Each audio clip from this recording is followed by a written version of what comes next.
Keshav Prasad Maurya UP की सियासत का ऐसा नाम जिनके नाम से बीजेपी 2017 से गैर यादव ओबीसी समीकरण को साधती रही है। बीजेपी के गैर यादव ओबीसी समीकरण में केशव प्रसाद मौर्य एकदम सटीक बैठते हैं।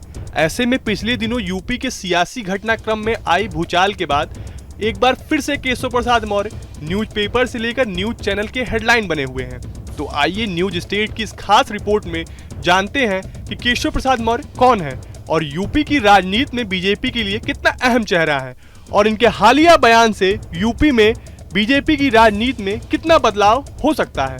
केशव प्रसाद मौर्य आरएसएस बीजेपी का मौर्य चेहरा है और वो हिंदुत्व की राजनीति में बीजेपी की उस रणनीति का हिस्सा है जिसमें गैर यादव ओबीसी समुदाय को साधने की कोशिश होती रही है। साल 1969 में जन्मे केशव प्रसाद मौर्य ने इलाहाबाद से हिंदी साहित्य की पढ़ाई की।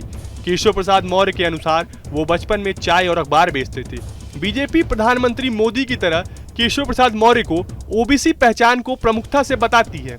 केशव प्रसाद मौर्य 2014 से 2017 तक लोकसभा के सांसद रहे। अपनी शुरुआती दिनों में केशव प्रसाद मौर्य आरएसएस और विश्व हिंदू परिषद से जुड़े थे।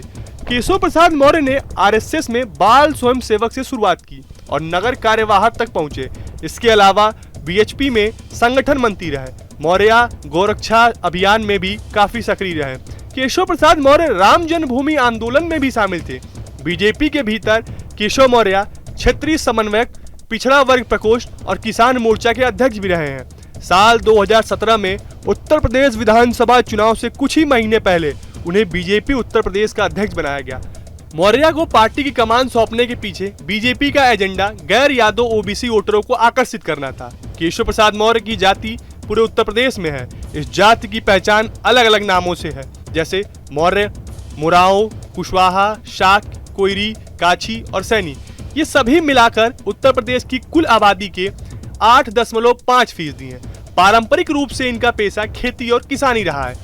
मौर्य की राजनीतिक कैरियर की शुरुआत इलाहाबाद पश्चिम से लगातार 2 हार से हुई थी, लेकिन साल 2012 में सिराथू से इन्हें जीत मिली थी। इसके बाद 2014 में मौर्य को बीजेपी ने फूलपुर लोकसभा सीट से उम्मीदवार बनाया।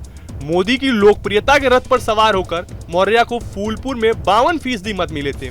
फूलपुर वही लोकसभा क्षेत्र है जो नेहरू गांधी परिवार का गढ़ माना जाता रहा है। यहाँ से पहली बार नेहरू सांसद बने थे। यह पहली बार था जब बीजेपी को यहाँ जीत मिली थी। साल 2017 में उत्तर प्रदेश विधानसभा में बीजेपी बिना किसी सीएम फेस के चुनावी मैदान में थी। केशव प्रसाद मौर्य के समर्थकों को लगता था कि बीजेपी को जीत मिलेगी तो मौर्य मुख्यमंत्री बनेंगे, लेकिन बीजेपी को पूर्ण बहुमत मिला तो पार्टी के केंद्रीय नेतृत्व ने योगी आदित्यनाथ को मुख्यमंत्री बनाया। जातीय समीकरण को साधने के लिए केशव प्रसाद मौर्य और दिनेश शर्मा को उप मुख्यमंत्री बनाया गया। तब से लेकर अभी तक बीजेपी यूपी में योगी बनाम केशव की लड़ाई अंदर खाने और कभी कभी सार्वजनिक मंच पर भी दिखाई देती है। ऐसा ही एक मौका बीजेपी के प्रदेश कार्य समिति की बैठक में था, जब केशव प्रसाद मौर्य राष्ट्रीय नेतृत्व और प्रदेश नेतृत्व के सामने ये बोलते दिखे कि संगठन सरकार से बड़ा है और हमेशा बड़ा रहेगा। आपको हमारा ये वीडियो कैसा लगा हमें कमेंट बॉक्स में जरूर बताएं।